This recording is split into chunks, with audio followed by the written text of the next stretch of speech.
What's up mga tol? Welcome to the channel, Paano Ba Tutorial. So for today's video, ituturo ko po sa inyo kung paano i-convert or i-transfer ang ating pera sa PayPal account papunta po sa ating GCash account ngayong 2024. So ang unang-una nyong gagawin mga tol is mag-login sa inyong PayPal account gamit yung mga browser natin. So dito, Kiwi browser po yung ating gagamitin. So dito mga tol, after nyo mag-login sa inyong PayPal account, ito po yung makikita ninyo. So ang gagawin nyo lang mga tol, dito sa PayPal balance, i-click nyo lang itong tatlong dot, tapos click nyo lang itong manage currencies.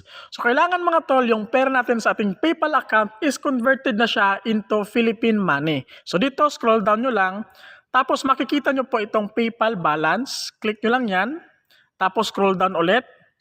Tapos dito mga tol, makikita nyo po yung ating primary currency is Philippine money, syempre.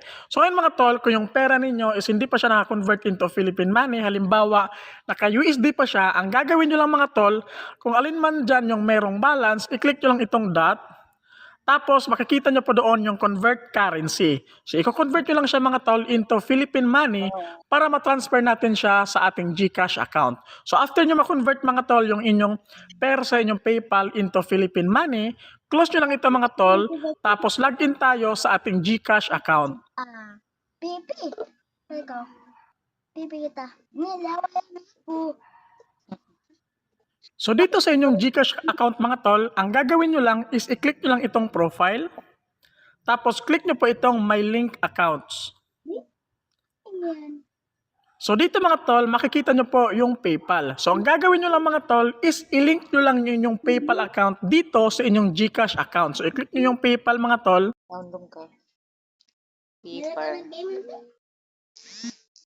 Pasin ko ini. Oh? Paling buhay na. Ha?